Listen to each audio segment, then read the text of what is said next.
नमस्कार साथियों, स्वागत है आपका आज की इस करंट के सेशन में। साथियों, आज की अपनी जो क्लास रहेगी वो रहेगी राजस्थान की हाल ही में समग्र जो करंट की अपडेट नीतियां जारी हुई है 2025 के अंदर है। 2024 में दिसंबर में और 5 फरवरी 2025 को लेटेस्ट नीतियां, जैसे कि आप देख सकते हो कि अभी हाल ही में आरएस का पेपर हुआ प्री 2025 के अंदर है 4 फरवरी को। उसमें बहुत लेवल के अच्छे क्वेश्चन पूछे गए थे नीतियों के बारे में। हालांकि बहुत सी ऐसी क्लासें भी हमने आप लोगों ने देखी भी होगी, जो क्वेश्चन है पूछे गए थे वो क्लासें कंसेप्ट क्लियर नहीं कर रही थी, और वहां आप देख सकते हो सारे प्रश्न अच्छे लेवल के प्रश्न पूछे गए थे। वहां पे है उन नीतियों का पूरा प्रावधान क्या है, इस प्रकार के क्वेश्चन पूछे गए थे। तो सरकार की ओरिजिनल जो मूल साइट है वहां से हमने उन नीतियों को पिक किया है। करंट की जो नीतियां जो अपडेट है हाल ही में उन समग्र डेटा को लिया है। मुझे पूरा उम्मीद है ये जो क्लास है अपकमिंग जो exam URO exam, second grade exam, first grade exam, उनके लिए बहुत ही महत्वपूर्ण साबित होगी। चलिए शुरुआत करते हैं, और इस क्लास की संपूर्ण क्लास की पीपीटी पीडीएफ आपको टेलीग्राम चैनल जीके विद्रा के जानकारी इसमें आपको मिल जाएगी। चलिए शुरुआत करते हैं सबसे पहली क्लास के अंदर। देखिए भाई, तो करंट की समग्र जो नीतियां हैं उनका अपने जिक्र करेंगे। तो सबसे पहले राजस्थान एमएसएमई नीति, राजस्थान एमएसएमई जो नीति है ये कब की 2024 की है। एमएसएमई जो नीति है वो कब की 2024 की है। सेकंड बात, एमएसएमई नीति की बात करेंगे, पूरा नाम क्या है, सूक्ष्म लघु मध्यम और उद्यम है। सूक्ष्म लघु मध्यम उद्यम एमएसएमई इसकी फुल फॉर्म है। और एमएसएमई के अंदर सूक्ष्म है, लघु है, मध्यम है उद्यमों को प्रोत्साहित किया जाता है। और एमएसएमई के अंतर्गत निवेश व्यापार के आधार पर उद्योगों को क्लासिफाइड किया गया है। एक व्यक्ति कितना उसमें निवेश करता है, कितना उसमें कारोबार होता है, उस अकॉर्डिंग इनको डिवाइड किया गया है। चलिए सबसे पहले कौन सा है, पहले कौन सा है, माइक्रो इंडस्ट्री, सूक्ष्म उद्योग है। सूक्ष्म उद्योग का तात्पर्य ऐसा है कि एक ऐसा उद्योग जिसमें व्यक्ति निवेश कितना करे, निवेश की राशि हो 1 करोड़ से कम, लेकिन उसमें जो टर्नओवर हो, जो कारोबार है ना, वो कितना है 5 करोड़ रुपए तक का है, तो वो किस में आता है, सूक्ष्म उद्योग के अंदर आता है। नेक्स्ट हम देखेंगे लघु जो उद्योग है, लघु उद्योग यानी कि स्मॉल इंडस्ट्री है, इसकी हम बात करेंगे तो उसमें जो निवेश या जो लागत की बात करें, लागत कितनी हो, 10 करोड़ रुपए से कम की लागत हो, लेकिन जो टर्नओवर जो व्यापार कारोबार है ना वो कितना हो, 50 करोड़ से कम हो, उसको क्या बोलते हैं, लघु उद्योग की कैटेगरी में उसको रखा गया है। और तीसरा कौन सा है, मिडल मध्यम जो उद्योग है। मिडल मध्यम जो उद्योग है उस उद्योग के अंदर व्यक्ति की मशीनरी पे, व्यापार पे लागत या निवेश कितना हो, 50 करोड़ से कम का हो, लेकिन उसमें टर्नओवर कितना हो, 250 करोड़ से कम तक का हो, उसको मध्यम उद्योग के अंदर रखा जाता है। तो इस प्रकार से उनको डिवाइड किया गया है, एमएसएमई के अंदर है। और बात करते हैं आगे, नेक्स्ट ये 17 सितंबर, अब बात करेंगे 17 सितंबर को कौन सा दिवस मनाया जाता है, एमएसएमई दिवस है। तो एमएसएमई दिवस कब बनाया जाता है, 17 सितंबर को एमएसएमई दिवस बनाया जाता है। ध्यान से देख लीजिएगा, 17 सितंबर एमएसएमई डे के रूप में मनाया जाता है। और राजस्थान एमएसएमई नीति 2022 की बात करेंगे तो यह नीति 17 सितंबर 2022 को लागू हुई। राजस्थान एमएसएमई नीति 2024 की बात करेंगे तो यह नीति 9 दिसंबर 2024 को इसका अनावरण किया गया है। तो ये महत्वपूर्ण है, राजस्थान की एमएसएमई पॉलिसी 9 दिसंबर 2024 और एमएसएमई दिवस कब, 17 सितंबर को मनाया जाता है। उद्देश्य क्या है, राजस्थान के एमएसएमई उद्यमों को वैश्विक प्रतिस्पर्धा के एलिजिबल बनाना है, उनके योग्य बनाना है। और अब ये प्रश्न पूछा गया था आरएस एग्जाम में कि राजस्थान की एमएसएमई जो पॉलिसी है 2024 की, उसकी समय अवधि कब तक की है, समय अवधि पूछ सकते हैं। ये प्रश्न पूछा भी गया है, आरएस एग्जाम 25 के अंदर है। तो इसकी समय अवधि कब तक की है, 31 मार्च 2029 तक प्रभावी है, 31 मार्च 2029 तक प्रभावी है। ध्यान दे लीजिएगा, शुरुआत कब हुई है, 9 दिसंबर 2024 को एमएसएमई राजस्थान में जो पार्क है तो वह कहां पर है, एमएसएमई पार्क है वो कहां पर है, दौसा के अंदर है। एमएसएमई दिवस का कब है? 17 सितंबर को है। और इस नीति के प्रावधान पूछ सकते हैं कथनों के अंदर। प्रावधान ये है कि एमएसएमई उद्यमों पर दिए जाने वाले ऋण के ऊपर अतिरिक्त 2% का अनुदान। आजकल क्या कथन देकर के प्रश्न आते हैं, कथन पूछ सकते हैं, तो सारे हमने डिस्कस कर ली है। और एमएसएमई इंडस्ट्री के ऊपर जो ऋण दिया जाता है तो उसके ऊपर अतिरिक्त कितने % का सरकार की ओर से अनुदान दिया जाता है? तो वह कितना है? 2% का अनुदान है। और एमएसएमई की एक्सचेंज से धन जुटाने पर 15 लाख रुपए तक की सहायता प्रोवाइड करवाई जाती है। एडवांस टेक्नोलॉजी व सॉफ्टवेयर, एडवांस टेक्नोलॉजी व सॉफ्टवेयर के ऊपर 50% या फिर 5 लाख रुपए तक का अनुदान सरकार की ओर से दिया जाता है। क्वालिटी सर्टिफिकेशन व आईपीआर व 3 लाख रुपए तक का पुनर्भरण की इसमें सहायता भी उपलब्ध करवाई जाती है। और विपणन की बात करेंगे, विपणन के लिए आयोजनों में भाग लेने पर 1.5 लाख रुपए तक का अनुदान इसमें दिया जाता है। डिजिटल उपकरणों पर 50,000 रुपए तक का पुनर्भरण दिया जाता है। और ई कॉमर्स प्लेटफॉर्म फीस के ऊपर 75% या अधिकतम 50,000 रुपए तक का पुनर्भरण भी इसके अंदर प्रावधान है। तो ये इसके महत्वपूर्ण प्रावधान देख लीजिएगा, महत्वपूर्ण है। और शुरुआत कब हुई, अवधि कब तक की है, ये महत्वपूर्ण रहेगी। अब बात आएगी राजस्थान निर्यात संवर्धन नीति। साथियों ये क्लास बहुत महत्वपूर्ण है। आजकल जो प्रश्न पूछे जा रहे हैं कंसेप्ट बेस के पूछे जा रहे हैं, पूरी एक पैराग्राफ में आपको पॉलिसी मिलेगी, कथन वहां पे छांट करके आपको उत्तर देना है। तो आगे जो बच्चे एसआई की तैयारी कर रहे हैं, ईओआरओ की तैयारी कर रहे हैं, फर्स्ट ग्रेड की तैयारी कर रहे हैं, सेकंड ग्रेड की तैयारी कर रहे हैं, उनको आगे इसी प्रकार के क्वेश्चन मिलने की संभावना है। पूरे यही प्रश्न मिलेंगे इस प्रकार से है। तो आपको इस प्रकार से फुल फ्लेश होकर के तैयार होकर जाना है। और राजस्थान रोज की अगर आप एक नीति पढ़ो तो आपके 7 दिनों में 7 नीति कंप्लीट हो जाएगी। अगर एक दिन में एक ही नीति पढ़ लो तो 7 दिन में 7 कंप्लीट हो जाएगी। न पढ़े तो भाई पहाड़ है, चलता रहेगा। ठीक है, अब देखो राजस्थान निर्यात संवर्धन नीति। राजस्थान निर्यात संवर्धन जो नीति है ये 2024 की है। और बात करेंगे उद्देश्य क्या है, आगामी 5 सालों में राजस्थान के निर्यात में 1.5 लाख करोड़ रुपए तक वृद्धि लाना। नीति शुरू कब हुई, नीति की अवधि कब तक की है, नीति के लक्ष्य क्या है? लक्ष्य क्या है, आगामी 5 सालों में राजस्थान के निर्यात में 1.5 लाख करोड़ रुपए तक की वृद्धि लेकर के आना, ये इसका टारगेट है। और आगे बात करेंगे वित्तीय वर्ष 2023-24 में। अब ये प्रश्न इंपॉर्टेंट है, वित्तीय वर्ष 2023-24 में हमारा कुल निर्यात कितना रहा?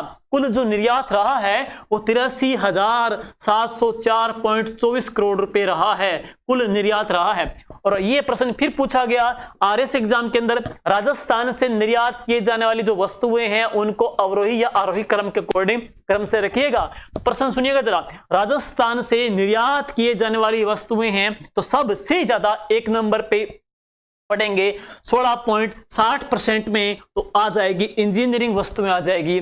नंबर 2 पे है जेम्स एंड ज्वेलरी 11.18% है। तीसरे पे धातु है 9.80% है।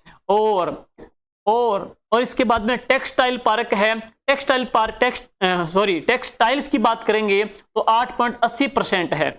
और इसके बाद हैंडीक्राफ्ट्स है 7.90% है, 7.90% है।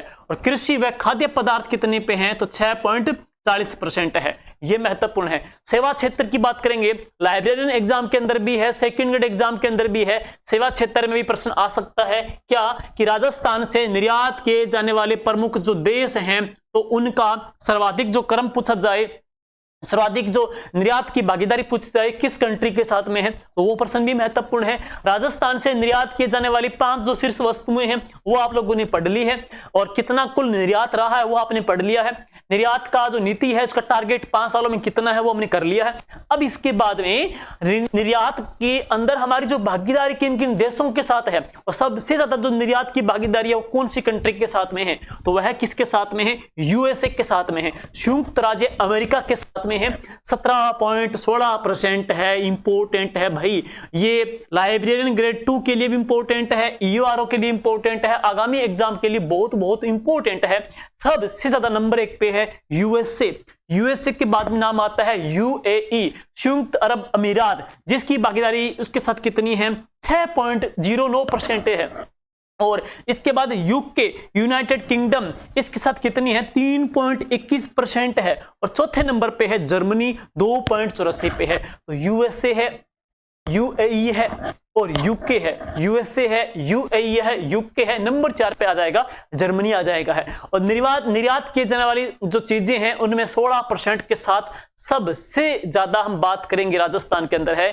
तो आपने पीछे पढ़ लिया है, राजस्थान से निर्यात किए जाने वाली सर्वाधिक वस्तुओं के अंदर इंजीनियरिंग वस्तुएं आ जाएगी है, फिर जेम्स एंड ज्वेलरी आ जाएगी। और आगे चलते हैं, इसके बाद में राजस्थान निर्यात संवर्धन जो नीति है भाई ये आपने पढ़ ली है, 9 दिसंबर 2024 को लागू किया गया है। 9 दिसंबर 2024 को लागू किया गया है राजस्थान निर्यात संवर्धन नीति। इसकी अवधि कब तक है 2029 तक है। और इसके बाद हम बात करेंगे इस नीति के मुख्य प्रावधान क्या है। तो मुख्यमंत्री निर्यात वर्दी अभियान चला करके नए उद्यमों को निर्यातक बनने के लिए प्रोत्साहन किया जाएगा। तो योजना कौन सी आएगी, मुख्यमंत्री निर्यात वर्दी अभियान चलाया जाएगा। किस प्रकार से निर्यात किया जाए, किस प्रकार से निर्यातकों को कुछ कौशल देकर के ट्रेन किया जाए और उस प्रकार से उनको प्रोत्साहित किया जाएगा, मोटिव किया जाएगा मुख्य निर्यातक बनों में। हालांकि इससे पहले भी आप लोगों ने कभी पढ़ा भी होगा, सरकार की ओर से 2 चरणों में अभियान चलाया गया था, मिशन निर्यातक बनो है। उसी की तर्ज पे ही आ जाएगा कि राजस्थान निर्यात संवर्धन नीति, उसी का अपडेट या अपवर्जन ये रूप आ जाएगा। नेक्स्ट है, निर्यातकों को दस्तावेजीकरण पर 50% या 5 लाख रुपए तक की सहायता है। यानी कि जो निर्यातक है उनके जो डॉक्यूमेंटल जो वर्क है उनके ऊपर 50% या 5 लाख रुपए तक की उनको सहायता उपलब्ध करवाई जाएगी है। इंटरनेशनल आयोजनों में भागीदारी पर जितने भी जो जैसे राजस्थान में हुआ था राइजिंग समिट हुआ था, उसी प्रकार से विदेशों में जितने भी निर्यातकों के जो समिट होते हैं उनमें भाग लेने पर 75% या फिर 3 लाख रुपए तक का सरकार की ओर से अनुदान दिया जाएगा है।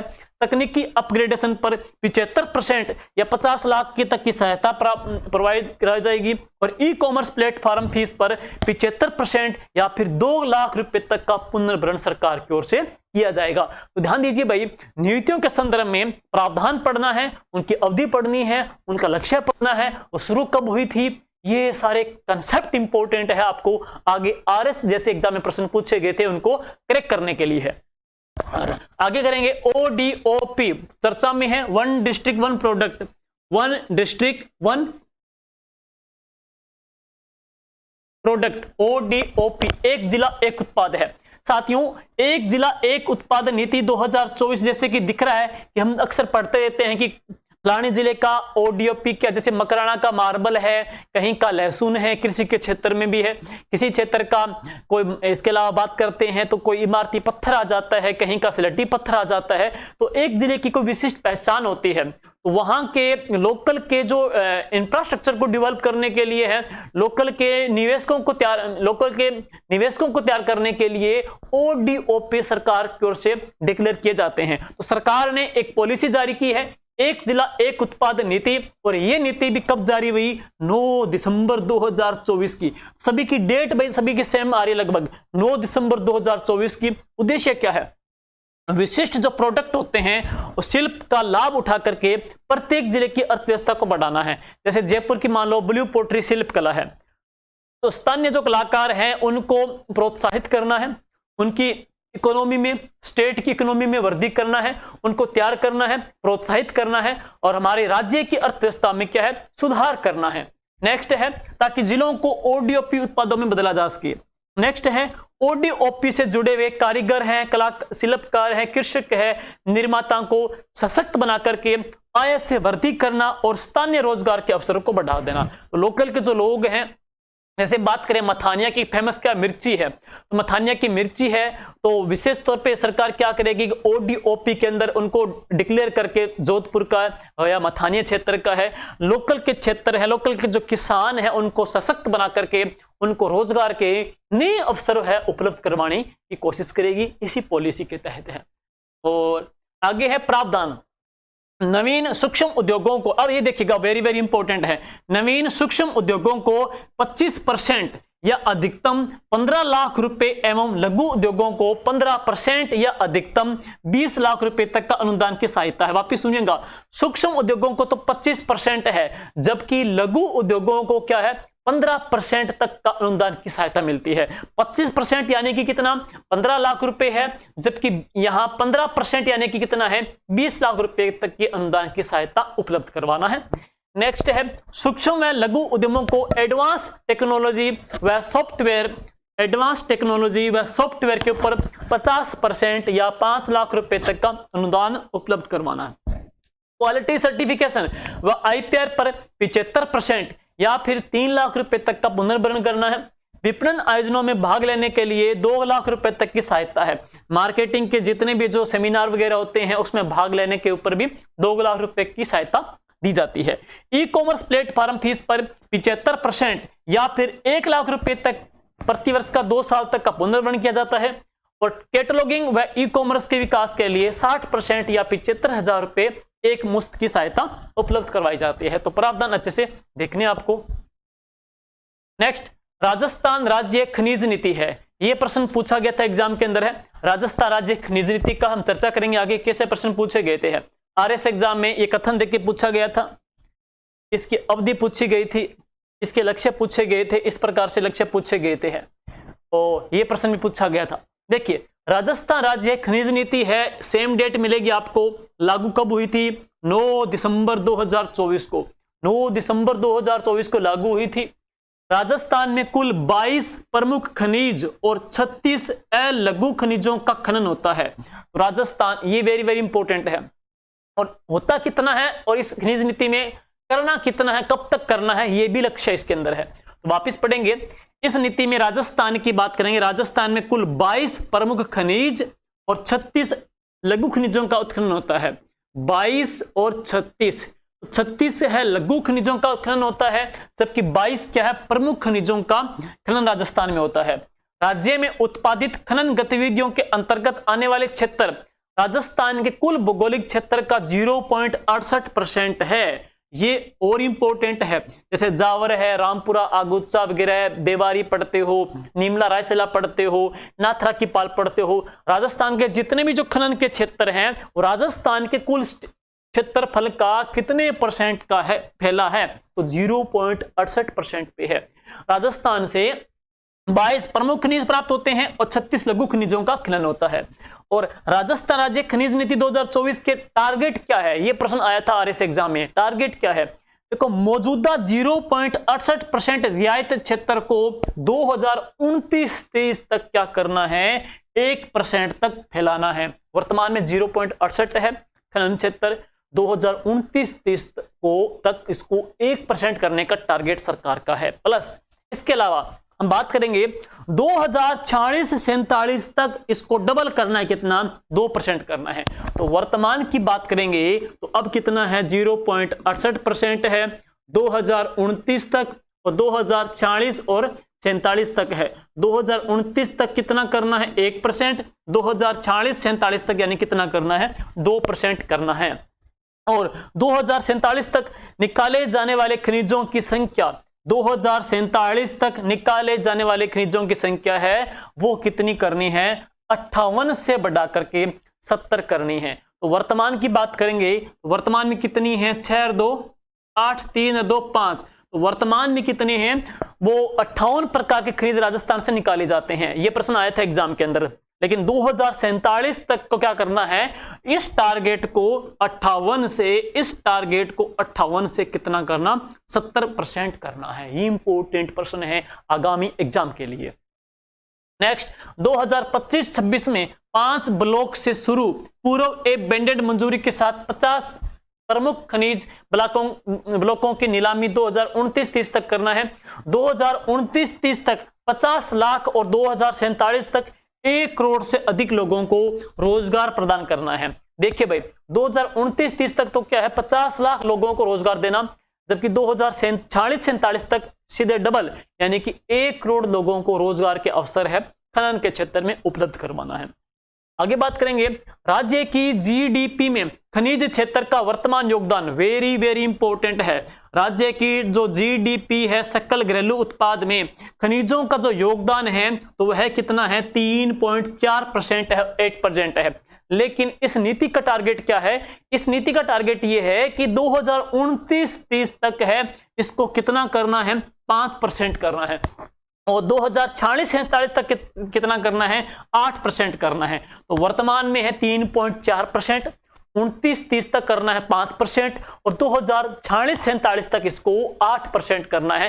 राज्य की जीडीपी में खनिजों का रोल है। और 2046-47 तक कितने लोगों को रोजगार देना है, 1 करोड़ लोगों को रोजगार देना है। 2046-47 तक राजस्थान से कितने खनिजों का खनन करना है, तो 58 से यानी कि 70 करना है। यह सरकार का टारगेट है, इस पॉलिसी के तहत है। और राजस्थान के राजस्व को 2029-30 तक 3 गुना एवं 2047 तक 1 लाख करोड़ रुपए तक को पहुंचाना है। राजस्व प्राप्ति खनिजों के क्षेत्र में ये इसका प्रमुख लक्ष्य के अंदर रखा गया है। नेक्स्ट बात करते हैं राजस्व अब वंचना को रोकने के लिए geo fencing, rapid check post, GPS vehicle tracking एवं ड्रोन सर्वे किया जाएगा, ताकि है वो ट्रांसपेरेंसी इसके अंदर बनी रहे। Geo, rapid check post, GPS vehicle tracking, drone survey के माध्यम से इसको आविष्कृत किया जाएगा, विकसित किया जाएगा है। अब पढ़ेंगे नेक्स्ट है ईज ऑफ डूइंग बिजनेस हेतु परमिट एवं अनुमतियों की प्रक्रिया को सुधार करना है। आवा कजाबा पत्ती में ईंटों के निर्माण में प्रयुक्त मिट्टी के ऊपर देय रॉयल्टी में छूट है। ये क्या है, छूट करना है। नेक्स्ट है, अब ये प्रश्न पूछा गया था आरएस एग्जाम में, राजस्थान एम सैंड नीति 2024 की है। देखो साथियों, एम सैंड जो नीति है, इस नीति के उद्देश्य में बात करेंगे एम सैंड इकाइयों की स्थापना और बजरी के सस्ते विकल्प के रूप में एम सैंड के उपयोग को बढ़ावा देना है। यानी कि बजरी के सस्ते विकल्प के रूप में, एक बजरी के विकल्प के रूप में है एम सैंड को बढ़ावा देना है, इस नीति का लक्ष्य है। राज्य की पहली एम सैंड नीति कब जारी हुई, 2020 में जारी हुई, जिसे 25 जनवरी 2021 को लागू किया गया। तो पहली जो हमारी एम सैंड नीति थी यह है कब, 25 जनवरी 2021 को लागू हुई थी। जबकि एम सैंड जो नीति है 2024 की, इसकी बात करेंगे, ये प्रश्न पूछा गया है आरएस एग्जाम में, प्रश्न फिर पूछा गया है आरएस एग्जाम 25 में। एम सैंड नीति 2024 है, यह 31 मार्च 2029 तक या फिर नई नीति की घोषणा होने तक लागू रहेगी। तो एम सैंड नीति है वह कब की, 2024 की, जो कब तक रहेगी, 31 मार्च 2029 या फिर नई पॉलिसी होने तक यह लागू रहेगी। ये इस नीति की अवधि पूछी गई एग्जाम के अंदर है। राजस्थान एम सैंड नीति के प्रावधान क्या है, तो एम सैंड यूनिट को उद्योग का दर्जा देना लक्ष्य रखा गया है। एक एम सैंड है, एम सैंड की स्थापना में टर्नओवर एवं अनुभव की बाध्यता को समाप्त करना है, और मौजूदा एम सैंड उत्पादन को हर साल 20% तक बढ़ाना। ये अच्छे से देखना भाई, ये इंपॉर्टेंट है, महत्वपूर्ण है कि मौजूदा एम सैंड उत्पादन को हर साल क्या है, 20% तक बढ़ाना, और 2028-29 तक प्रति वर्ष 30 मिलियन टन तक इसका उत्पादन करना है। एम सैंड के निर्माण में प्रयुक्त टर्नओवर पर डीएमएलटी की राशि में 7% यानी कि 100% की छूट देना है। सरकार से वित्त पोषित निर्माण कार्यों में 25% एम सैंड की उपयोगिता अनिवार्य है। जितने भी सरकारी जो टेंडर होते हैं उसमें कम से कम 25% की एम सैंड की उपयोगिता नेसेसरी की जाएगी, अनिवार्य की जाएगी है। सरकारी भूमि पर पड़े ओवरबर्डन पर देय रॉयल्टी में 50% की छूट उपलब्ध करवाना है। सरकारी भूमि पर पड़े ओवरबर्डन की नीलामी में आरक्षित दर में 50% की कमी है। अब है अगली जो पॉलिसी है 6 नंबर पॉलिसी। साथियों 6 नंबर पॉलिसी की बात करेंगे, राजस्थान एकीकृत स्वच्छ ऊर्जा नीति है। राजस्थान एकीकृत स्वच्छ ऊर्जा नीति, और ये देखिए ऊर्जा की बात करेंगे तो डेटा महत्वपूर्ण है आपके लिए। कुल 28,617 मेगावाट के साथ, कुल 28,617 मेगावाट के साथ अक्षय ऊर्जा की स्थापित क्षमता के मामले में राजस्थान भारत में दूसरे स्थान पे है। तो अक्षय ऊर्जा की बात करेंगे, अक्षय ऊर्जा की क्षमता कितनी है, 28,617। 28,617 मेगावाट के साथ राजस्थान का देश में स्थान कौन सा है? तो दूसरा स्थान है, दूसरा स्थान राजस्थान का है। और राज्य की कुल स्थापित विद्युत क्षमता में नवीकरणीय ऊर्जा का योगदान कितना है? तो 20.3% है। राजस्थान की टोटल अधिष्ठापित ऊर्जा क्षमता में नवीकरणीय ऊर्जा स्रोतों का योगदान 20.3% है तथा शेष की बात करेंगे 78.79% पर पारंपरिक स्रोतों से प्राप्त होती है, पारंपरिक स्रोतों से प्राप्त होती है। राजस्थान 22,860.63 मेगावाट की स्थापित क्षमता के साथ सौर ऊर्जा में पहला स्थान पे है। वेरी नहीं, 150% इंपोर्टेंट है सौर ऊर्जा। पहली बात, देश भर में अक्षय ऊर्जा की स्थापित क्षमता में हमारा स्थान कौन सा? दूसरा है। लेकिन देश भर में सौर ऊर्जा के अंदर राजस्थान का जो स्थान है वह कौन सा है? तो पहला स्थान है। तो सौर ऊर्जा के अंदर हमारा जो स्थान आ जाएगा तो वह आ जाएगा, पहला स्थान आ जाएगा। सौर ऊर्जा में अपना जो स्थान रहेगा तो वह आ जाएगा, पहला स्थान है। और 5,195.82 मेगावाट, 5,000। और एक बात और, सौर ऊर्जा की क्षमता कितनी है? तो 22,860.73 मेगावाट है। नेक्स्ट, 5,195.82 मेगावाट स्थापित क्षमता के साथ राजस्थान पवन ऊर्जा में तीसरे स्थान पे है। तो राजस्थान पवन ऊर्जा में कौन से स्थान पे है? तीसरे स्थान पे राजस्थान पवन ऊर्जा के अंदर है। राजस्थान एकीकृत स्वच्छ ऊर्जा नीति 2024 ये 29 मार्च 2029 तक लागू रहेगी है। तो यह नीति कब तक लागू रहेगी? तो यह रहेगी 29 मार्च 2029 तक लागू रहेगी, 29 मार्च 2029 तक ये लागू रहेगी है। और इसके प्रावधान देखिएगा, 2030 तक अक्षय ऊर्जा क्षमता को 125 गीगावाट तक बढ़ाने का लक्ष्य रखा गया है। अक्षय ऊर्जा, बायोमास ऊर्जा एवं वेस्ट एनर्जी, ग्रीन हाइड्रोजन के प्रावधान एवं ऊर्जा भंडारण के नवीन प्रावधान का समावेश है। सोलर रूफटॉप प्लांट के साथ छोटी विंड प्लांट लगाने का प्रावधान है। मल्टी स्टोरी बिल्डिंग हेतु वर्चुअल नेट मीटरिंग की सुविधा एवं उपभोक्ताओं को ग्रुप नेट मीटरिंग की सुविधा उपलब्ध करवाना है। सभी अक्षय ऊर्जा परियोजनाओं, पार्कों, राजकीय भूमि आवंटन, वर्चुअल पीपीए आधारित परियोजना, कार्बन ट्रेडिंग, ऊर्जा दक्षता और नेट जीरो बिल्डिंग को बढ़ावा देने का भी इसमें क्या है? प्रावधान है। और इसके बाद चलते हैं आगे। नेक्स्ट,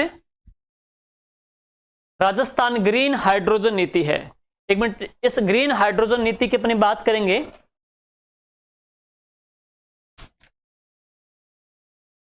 ग्रीन हाइड्रोजन नीति है राजस्थान ग्रीन हाइड्रोजन नीति।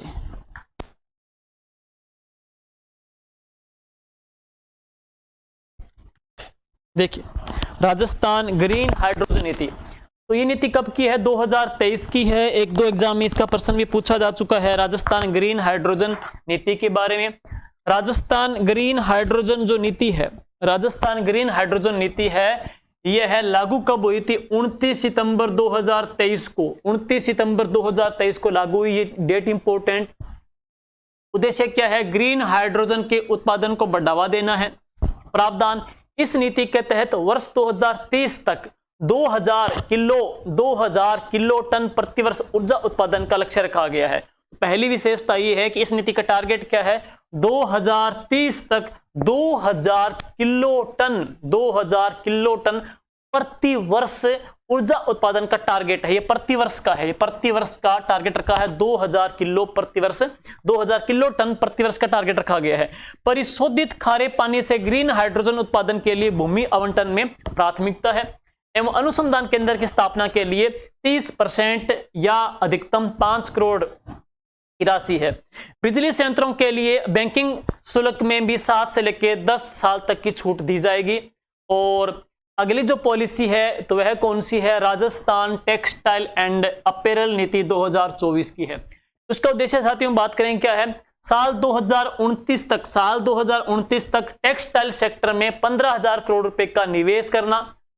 राजस्थान टेक्सटाइल एंड अपैरल नीति 2024 को अक्टूबर 2024 में मंजूरी मिली है। देखिए भाई, राजस्थान टेक्सटाइल एंड अपैरल जो नीति है इसको मंजूरी कब मिली थी? अक्टूबर 2024 में इसको मंजूरी मिली है, अक्टूबर 2024 में है। टारगेट क्या है? 2029 तक टेक्सटाइल सेक्टर में 15,000 करोड़ रुपए तक का निवेश करना है। कब तक? 2029 तक है। नेक्स्ट, प्रावधान, टेक्सटाइल क्षेत्र में 2 लाख नए रोजगारों का अवसर सर्जन करना है। उद्योग के द्वारा 200 सीटों का ट्रेनिंग सेंटर खोलने पर अगले 5 साल में 20 करोड़ रुपए तक का अनुदान देना है। उद्यमी के द्वारा सोलर पावर प्लांट लगाने पर 50% कैपिटल सब्सिडी प्रदान करना है। और इस पॉलिसी के तहत निजी टेक्सटाइल पार्क या अपैरल पार्क को पहली बार अनुदान दिया जाएगा है। नागरिक विमानन नीति है 2024 की। नागरिक विमानन नीति 2024 की 2 जुलाई 2024 को नागरिक विमानन नीति को मंजूरी दी गई है। 2 जुलाई 2024 को है। उद्देश्य क्या है? विमानन रखरखाव सेवाओं को बढ़ावा देने और एरोस्पेस गतिविधियों को विकसित किया जाएगा। प्रावधान क्या है? अब ये इंपॉर्टेंट है। देखिए, इस नीति के तहत किशनगढ़, अजमेर में, हमीरगढ़, भीलवाड़ा में और झालावाड़ में क्या है? फ्लाइंग स्कूल खोले जाएंगे। तो 3 फ्लाइंग स्कूल खोलेंगे। राजस्थान में राइजिंग समिट के तहत 3 फ्लाइंग स्कूल खोले जाएंगे। नागरिक विमान नीति के तहत कहां पे? किशनगढ़ में, हमीरगढ़, भीलवाड़ा में और कहां पर? झालावाड़ में 3 फ्लाइंग स्कूल खोले जाएंगे। कोटा में ग्रीन फील्ड एयरपोर्ट बनाया जाएगा। तो ग्रीन फील्ड एयरपोर्ट बनेगा वो कोटा में बनेगा। एरो सिटी बनेगी जयपुर के अंदर है। तो राजस्थान में एरो सिटी कहां बनेगी? जयपुर में बनाई जाएगी है। और राजस्थान की पुरानी हवाई पट्टियों की मरम्मत करके पुनः उनको उड़ान के योग्य बनाया जाएगा। और प्रदेश में हवाई अड्डों पर कार्गो सेवा है वो जल्दी ही शुरू कर दी जाएगी है। और आगे बात करेंगे राजस्थान पर्यटन टॉपिक सभी के सिलेबस में आता ही है, तो वही महत्वपूर्ण है। राजस्थान पर्यटन इकाई नीति 2024 साथियों, ये 9 दिसंबर 2024 को लागू हुई थी। 9 दिसंबर 2024 को लागू हुई थी। उद्देश्य क्या है? राज्य में पर्यटन के नए संभावनाशील क्षेत्रों में निवेश व उद्यमों को आकर्षित करना है। और राजस्थान पर्यटन इकाई नीति में कौन कौन से क्षेत्र हैं? इको टूरिज्म आ जाएंगे। पारिस्थितिक तंत्र पर्यटन के क्षेत्र में जैसे माउंट आबू आ गया। फिल्म सिटी आ जाएगी, जयपुर की है। हेरिटेज रेस्टोरेंट आ जाएंगे है। होटल हाउसिंग आ जाएंगे। इंडोर आउटडोर प्ले जोन आ जाएगा। एकीकृत पर्यटन विलेज आ जाएगा है। रिसोर्ट हाउसिंग आ जाएंगे। ग्रामीण पर्यटन इकाई आ जाएगी और पर्यटन स्टार्टअप्स इसके अंदर समाहित क्षेत्र में आते हैं। प्रावधान क्या है? प्रावधान की बात करेंगे तो चिन्हित स्थानों पर न्यूनतम 100 करोड़ रुपए तक का 3 सालों में क्या निवेश करने वाली पर्यटन इकाइयों परियोजनाओं को राजकीय भूमि आवंटित किए जाने का प्रावधान है। टूरिज्म एंड हॉस्पिटलिटी क्षेत्र को औद्योगिक दर्जा मिलने से यूडी टैक्स, बिजली दरें और भवन शुल्क वाणिज्य दरों के स्थान पर औद्योगिक दरों पर लागू किया जाएगा। नए पर्यटन इकाइयों को stamp duty, conversion charge, development charge एवं भू उपयोग परिवर्तन शुल्क में 100% की छूट मिलेगी। और नेक्स्ट, पर्यटन इकाई से जुड़ी या उसके अंदर आने वाली राजकीय भूमि को उनके मालिकाना भूमि के 10% तक कृषि या आवासीय डीएलसी दरों पर एक बार आवंटन की सुविधा है। नेक्स्ट, अगली जो पॉलिसी है वो है एकीकृत क्लस्टर विकास नीति। एकीकृत क्लस्टर विकास नीति है। उद्देश्य क्या है? हस्तशिल्प, हथकरघा एवं एमएसएमई क्षेत्र में कार्यशील उद्यमों को वैश्विक बाजार के अनुरूप विकसित करना है। यानी कि ग्रामीण क्षेत्र के जो उद्योग हैं, कढ़ाई बुनाई के, खादी के, जो हथकरघे के उद्योग हैं, उनको क्या करना है? वैश्विक बाजार के बराबर इनको डेवलप करना है। और यह नीति लागू कब हुई थी? 9 दिसंबर 2024 को। लक्ष्य क्या है? प्रावधान क्या है? शिल्पकारों एवं बुनकरों को ई कॉमर्स हेतु 50,000 रुपए तक की विक्रय सहायता। वेरी वेरी इंपॉर्टेंट है। एकीकृत क्लस्टर विकास नीति के तहत है उनको 50,000 रुपए तक की विक्रय की सहायता प्रोवाइड करवाई जाएगी। प्लस सूक्ष्म लघु उद्योगों के द्वारा क्लस्टर में 10 करोड़ रुपए तक की लागत वाले सीएफसी की स्थापना हेतु अधिकतम 90% का अनुदान दिया जाएगा। और हस्तशिल्प एवं हथकरघा क्षेत्र के क्लस्टर हेतु सॉफ्ट इंटरनेशनल ट्रेनिंग, मार्केटिंग आदि गतिविधियों के लिए 50 लाख रुपए की सहायता उपलब्ध करवाई जाएगी। और आर्टिजन एवं हथकरघा क्षेत्र के क्लस्टर में कच्चा माल डिपो ऋण पर 8% की ब्याज अनुदान देना है। गैर रिको औद्योगिक क्षेत्रों में विद्यमान क्लस्टर में आधारभूत सुविधाओं के विकास हेतु 10 करोड़ रुपए तक की परियोजना लागत में अधिकतम 80% का अनुदान देना है। गैर रिको औद्योगिक क्षेत्र में न्यूनतम एकड़ भूमि नवीन क्लस्टर के विकास के लिए अधिकतम 60% या अधिकतम 5 करोड़ रुपए तक की सहायता देनी है। आगे है राजस्थान AUGC-XR रीति। पहली बात सुनिए, फुल फॉर्म क्या है? AUGC-XR।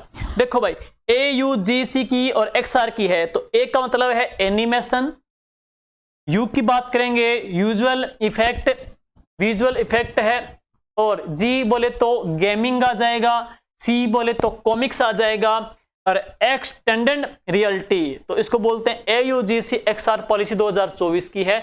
Animation, visual effect, gaming, comics और एक्सटेंडेड रियलिटी इसका पूरा नाम है। और के क्षेत्र में स्थानीय जो प्रतिभा है, राज्य की संस्कृति है, स्थानीय संसाधनों को, लोकल का जो है, लोकलिटी को है बढ़ावा देना है, इस पॉलिसी के तहत है। और डेट सभी के सेम आ जाएगी। वो डेट कौन सी है? 9 दिसंबर 2024 की है। इसकी अवधि देखिएगा, आजकल अवधि पूछी जाती है, तो राजस्थान की इस अवधि की बात करेंगे 2024 से लेकर के 31 मार्च 2029 तक प्रभावी रहेगी। 2024 से लेकर के 31 मार्च 2029 तक ये प्रभावी रहेगी। और प्रावधान है, राज्य में बनने वाली एनिमेशन फिल्मों, गेम्स एवं कॉमिक्स को उत्पादन एवं अनुदान देना है। जो स्टेट की फिल्में हैं, स्टेट के जो गेम हैं, कॉमिक्स है, उनको अनुदान देना है। स्थानीय लोकल की जो कल्चर है, संस्कृति है, फिल्म है, सामग्री निर्माण बनती है, कढ़ाई बुनाई है, उनके ऊपर ध्यान केंद्रित करने वाले स्टार्टअप उद्यमों को प्रोत्साहन देना है, अतिरिक्त प्रोत्साहन देना है। इन क्षेत्रों में नवाचार को बढ़ावा देने के लिए अटल इनोवेशन स्टूडियो और एक्सेलरेटर स्थापित किए जाएंगे। तो नवाचार देने के लिए अटल इनोवेशन स्टूडियो स्थापित किए जाएंगे हैं। और ये studio coding, VFX lab and advanced computing सुविधाओं से भी पूर्णतः लैस होंगे। नेक्स्ट है, अभी हाल ही में, अभी देखो जस्ट 2 दिन पहले से, आज तारीख है 6 तारीख, जो 1 दिन पहले जो पॉलिसी जारी हुई, हमने 3 पॉलिसी और साथ में ऐड कर दी है, जो 5 फरवरी 2025 को आई थी। ये डेट बिल्कुल लेटेस्ट है, 5 जनवरी 2025 की, 5 जनवरी 2025 की है, 5 जनवरी 2025 की है। तो राज्य की सोशल मीडिया इन्फ्लुएंसर, राज्य की सोशल मीडिया इन्फ्लुएंसर नव प्रसारक नीति है। मतलब 1 महीने पहले 2025 की जो पॉलिसी, पहले आपने 9 दिसंबर 2024 पढ़ा, अब है 5 जनवरी 2025 की सोशल मीडिया इन्फ्लुएंसर नव प्रसारक नीति है। इसकी जो विभाग है वह कौन सा है? सूचना एवं जनसंपर्क विभाग, सूजस, राजस्थान सरकार का है। और प्रदेश में अब तक सोशल मीडिया इन्फ्लुएंसर सरकार की योजनाओं का प्रचार प्रसार करेंगे। सरकार की जितनी भी जो योजनाएं हैं, फ्लैगशिप योजनाएं हैं, उनका ये प्रचार प्रसार करना है। और आगे बात करेंगे, मुख्यमंत्री भजनलाल जी शर्मा की पहल के बाद सरकार ने यह नीति जारी की है। सूचना एवं जनसंपर्क विभाग की ओर से जारी इस नीति में 2 प्रकार की कैटेगरी बनाई गई है। 2 कैटेगरी कौन कौन सी है? श्रेणी 1 है, श्रेणी ए में 1 लाख से अधिक सब्सक्राइबर या फॉलोअर्स वाले हैं, वो श्रेणी बी में 7,000 से 1 लाख सब्सक्राइबर या फॉलोअर्स हैं, उनको इन्फ्लुएंसर के रूप में रखा गया है। और जिला स्तर के ऊपर प्रत्येक श्रेणी में 1-1, संभाग स्तर के ऊपर प्रत्येक श्रेणी में 2-2 एवं बी में एवं नव प्रसारक का चयन किया जाएगा। वापस सुनिएगा, जिला स्तर पर प्रत्येक श्रेणी में 1-1, जैसे जिला स्तर के ऊपर है श्रेणी ए और श्रेणी बी में 1-1 सिलेक्ट होंगे हैं, जबकि संभाग स्तर पर श्रेणी ए में 2-2 एवं श्रेणी बी में 1 नव प्रसारक का चयन किया जाएगा। ध्यान दे लेना, कल को क्या है, ऐसे प्रश्न आ सकता है, सरकार की सोशल मीडिया इन्फ्लुएंसर पॉलिसी का प्रावधान क्या है, कब तक है, कब लागू हुई। तो ये केंद्र स्तर स्टेट लेवल पे कितने हैं, डिस्ट्रिक्ट लेवल पे कितने सेलेक्ट होंगे हैं, कितने सब्सक्राइबर की इसमें सीमा रखी गई है और कब जारी की गई थी, ये सारे कथन इसमें इंपॉर्टेंट है। जारी कब हुई थी? 5 जनवरी 2025 को जारी की गई थी है। अब है श्रेणी ए वाले को, ए जो श्रेणी वाले को 25,000 रुपए और बी श्रेणी वाले को 15,000 रुपए प्रति माह मिलेंगे। ए ग्रेड है उसको 25,000 रुपए, बी ग्रेड वाले को 15,000 रुपए हर महीने मिलेंगे। माह के बीच में छोड़ने वालों को भुगतान नहीं मिलेगा। तो बहुत ही महत्वपूर्ण बड़ा नवाचार है। आप योजना पढ़ते ही हो, अच्छे फॉलोअर्स वगैरह हो आपके, तो आप एक सरकार की जितनी योजनाएं हैं उनको आम जन में फैला करके है, अच्छी योजनाएं हैं, लोगों को जागरूक करके एक अच्छा इनकम भी कमा सकते हो, इस नीति के तहत है। और जिला सूचना एवं जनसंपर्क कार्यालय के प्रभारी इन नव प्रसारकों को मेंटर के रूप में कार्य की निगरानी करेंगे है। विभाग इन नव प्रसारकों को कंटेंट क्रिएशन स्किल्स प्राप्त करने में भी मदद करेगा। इन्हें कम से कम 2 सोशल मीडिया अकाउंट पर राज्य सरकार की योजना और निर्णयों से संबंधित 1 पोस्ट प्रतिदिन करनी होगी है। और सरकार के सोशल मीडिया हैंडल्स की पोस्ट को प्रतिदिन शेयर अथवा रीपोस्ट भी किया जा सकता है। Rajasthan textile and apparel policy 2025, देखिए साथियों, मंजूरी कब मिली? 5 फरवरी 2025 को दी गई। 5 फरवरी 2025 को मंजूरी मिली। उद्देश्य क्या है? प्रदेश में टेक्सटाइल, ये है अपडेट 5 फरवरी 2025 की है, प्रदेश में टेक्सटाइल एंड अपैरल क्षेत्र के सतत एवं समग्र विकास के साथ साथ इस क्षेत्र में रोजगार का सृजन करना, कौशल विकास, नवाचार, उत्पादकता और निर्यात को बढ़ावा देना है। प्रावधान क्या है? वस्त्र व परिधान क्षेत्र में राजस्थान को ग्लोबल मैन्युफैक्चरिंग हब के रूप में स्थापित करना है। वैश्विक स्तर पर स्थानीय वस्त्र उत्पादकों की दक्षता और विश्वसनीयता में वृद्धि करना है। राजस्थान में लगभग 40,000 करोड़ रुपए के संभावित निवेश से भी रोजगार के नए अवसरों को सृजन करना है। उद्योगों को 10 साल तक प्रति वर्ष अधिकतम 80 करोड़ रुपए तक का एसेट क्रिएशन इंसेंटिव दिया जाएगा। पर्यावरण प्रोजेक्ट के ऊपर खर्च की गई राशि का 50% ग्रीन सॉल्यूशन इंसेंटिव के रूप में पुनर्वितरण भी है। और राज्य से निर्यात किए गए उत्पादों से संबंधित इकाइयों को फैट चार्जेस पर 25% का पुनर्वितरण भी है। आगे है राजस्थान लॉजिस्टिक्स नीति। देखो साथियों, लॉजिस्टिक क्या है? लॉजिस्टिक का मतलब है कि माल, लॉजिस्टिक का मतलब है माल और सामग्री को उनके मूल स्थान से लेकर के अंतिम गंतव्य तक पहुंचाने का प्रबंधन करना, उसको क्या बोलते हैं? लॉजिस्टिक बोलते हैं।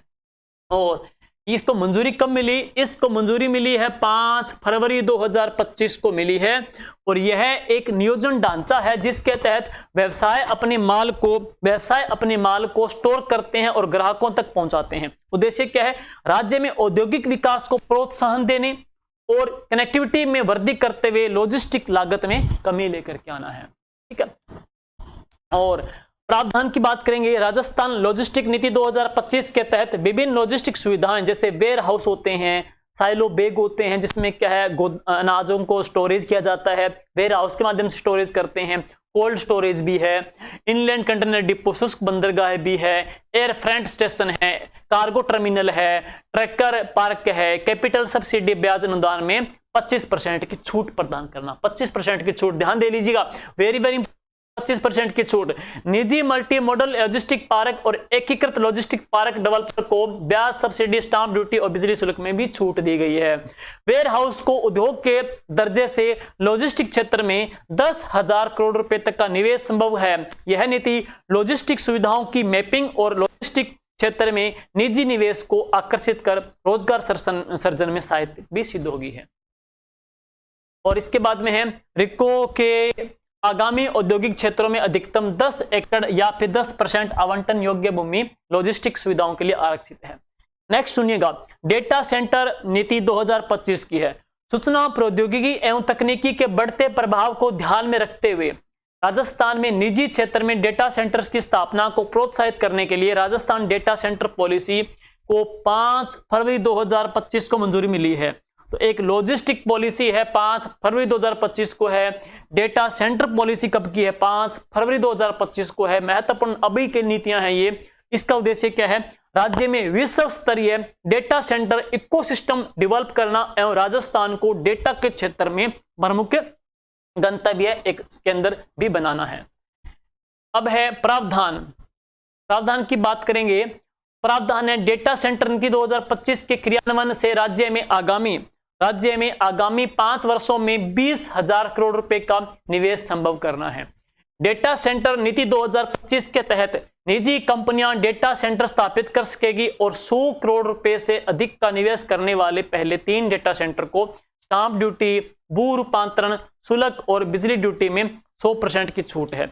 इस नीति में डेटा सेंटर सेक्टर को प्रोत्साहित करने के लिए asset creation incentive, sunrise incentive, ब्याज अनुदान, बैंकिंग, ट्रांसमिशन, व्हीलिंग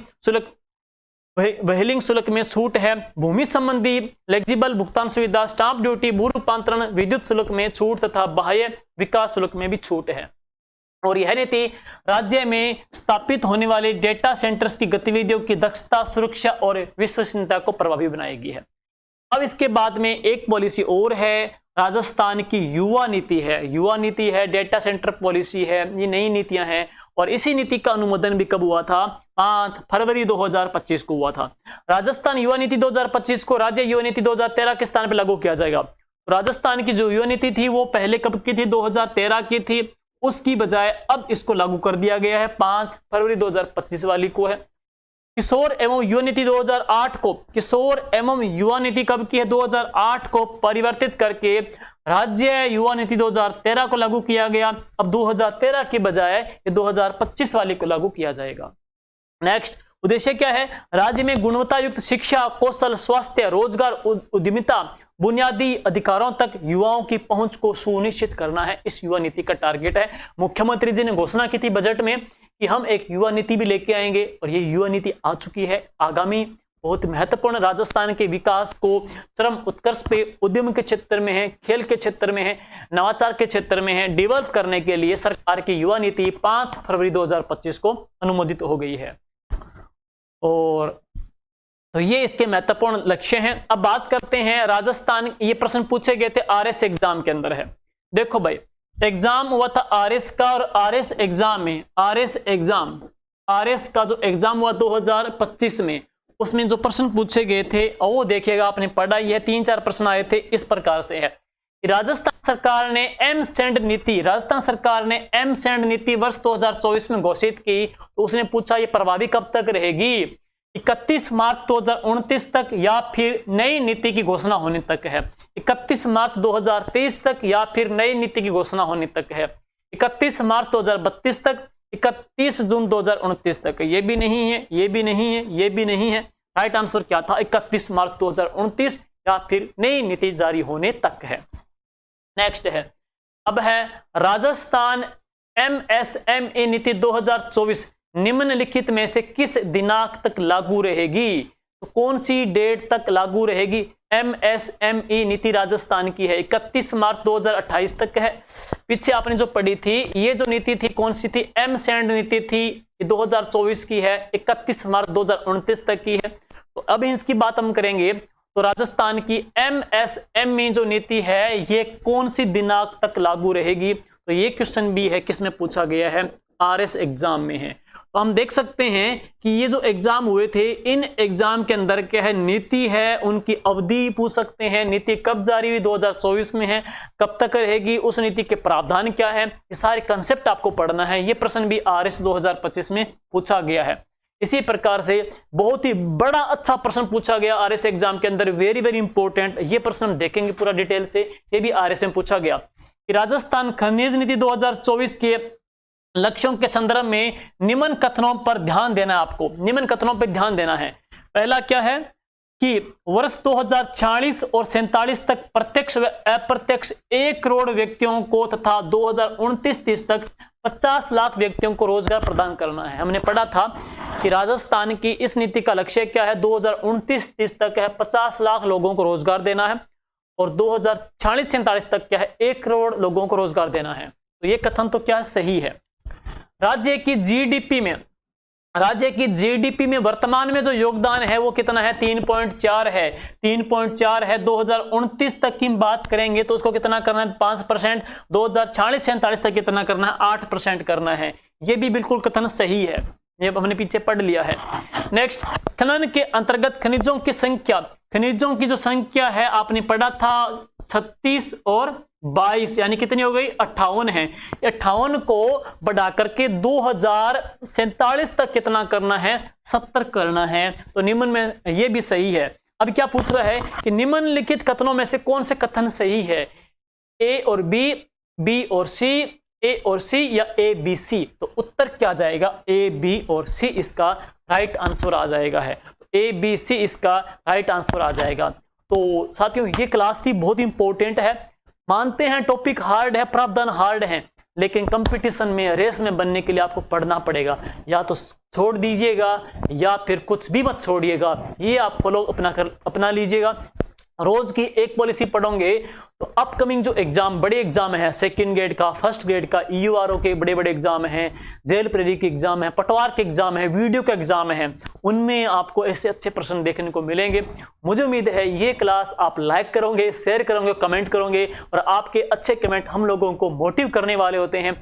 और भी इसी प्रकार से हम आपके लिए बेहतरीन क्लास लेकर के आते रहेंगे। Thank you, all the best, good bye.